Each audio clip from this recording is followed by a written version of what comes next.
स्वागत है आपका हमारे चैनल में रिव्यू पर। आज हम नेटफ्लिक्स पर available Korean drama series action series Gyeongseong creature के बारे में बात करेंगे। तो मैं हूं दक्ष और चलिए शुरू करते हैं हमारी आज की वीडियो। सीरीज के बारे में बात की जाए गयोंगशोंग क्रीचर की, तो इसकी IMDb रेटिंग 10 में से 7.3 है और इसकी रॉटेन टोमेटो पर रेटिंग के बारे में बात की जाए तो 92% इसकी रेटिंग है। ये आपको 2 सीज़न में अवेलेबल मिल जाएगी। तो चलिए हम आज सबसे पहले आपकी यहाँ पर सीज़न 1 के बारे में बात करें कि सीज़न 1 के अंदर 10 एपिसोड है और ऑन एन एपिसोड की लेंथ के बारे में बात की जाए तो 50 मिनट से 60 मिनट के आसपास ऑन एन एवरेज 10 एपिसोड की इसकी लेंथ रहने वाली है। और एक्शन और एडवेंचर के और थ्रिलर की सीरीज़ के हिसाब से बात की तो काफ़ी अच्छी सीरीज़ है और सबसे देखने लायक अच्छे कंटेंट के साथ एक अच्छे ट्रैक पर अच्छी एक्टिंग के हीरो के साथ आगे बढ़ती हुई सीरीज़ है।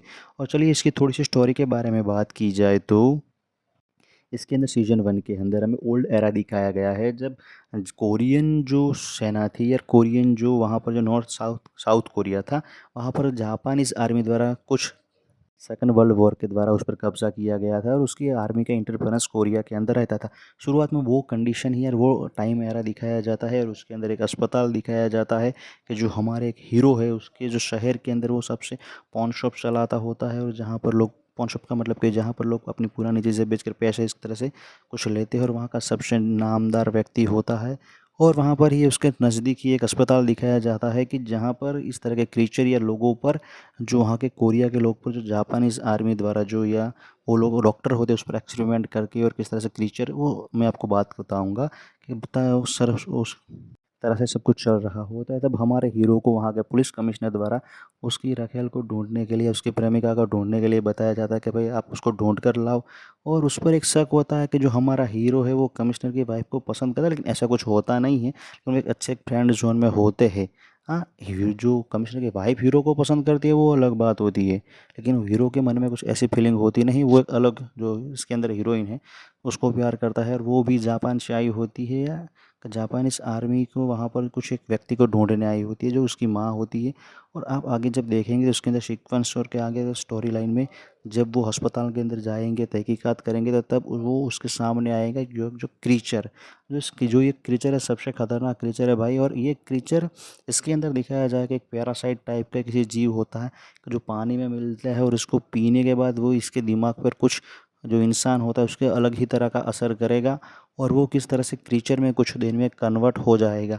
और क्रीचर में कन्वर्ट होने के बाद वो एकदम बेकाबू हो जाता है, उसको इंसान क्या उसके दिमाग के जो खा जाता है कुछ इस तरह का दिखाया है। और वो जो सब कुछ है इस तरह के फाइटिंग होती है और हर उसको नाइट्रोजन से कंट्रोल किया जाता है, वो सब कुछ इस सीरीज़ के अंदर दिखाया जाए सबसे पहले। हाँ, इसका थोड़ा सा एक सस्पेंस ये है कि जो इसकी सीज़न के या पहले सीज़न में जो क्रीचर दिखाया गया है वो जो मैं आपको स्पॉइलर ही पहले से अलर्ट कर देता हूँ कि जो हमारी हीरोइन है उसकी मदर है भाई। कि वो क्रीचर होती है, वो जो हीरोइन होती है उसकी मदर होती है और वो उसी को ही ढूंढने यहाँ पर कोरिया आई होती है। और तब बहुत मतलब आगे स्टोरी चलती है और जो हीरो है जिस काम के लिए गए हैं वो देखो कमिश्नर की जो एक जो लड़की जो प्यार करता है उसको ढूंढने के लिए वो ढूंढ भी लेंगे, लेकिन हीरो अस्पताल में फंस जाएगा तो फिर से वापस हीरोइन जाएंगी बचाएगी। हाँ, लेकिन अच्छे काफ़ी अच्छी इसके 10 एपिसोड है और मैंने आपको ऑन एन एवरेज किस तरह के इसके सीज़न के अंदर चल रहा है वो आपको बताया। लेकिन ये सब कुछ बड़ा ही काफ़ी अच्छे ट्रैक पर चल रही, सच में एक एक्शन वाली फुल सीरीज़ है। अगर आपको इस तरह की एक्शन वाली सीरीज़ देखते हो तो आपको सच में ये सीरीज़ ज़रा भी निराश नहीं करने वाली है। सच में अगर ये आपको पसंद ही आएगी और मुझे तो सबसे अच्छी ये सीरीज़ अभी तो फ़िलहाल तो लगी है।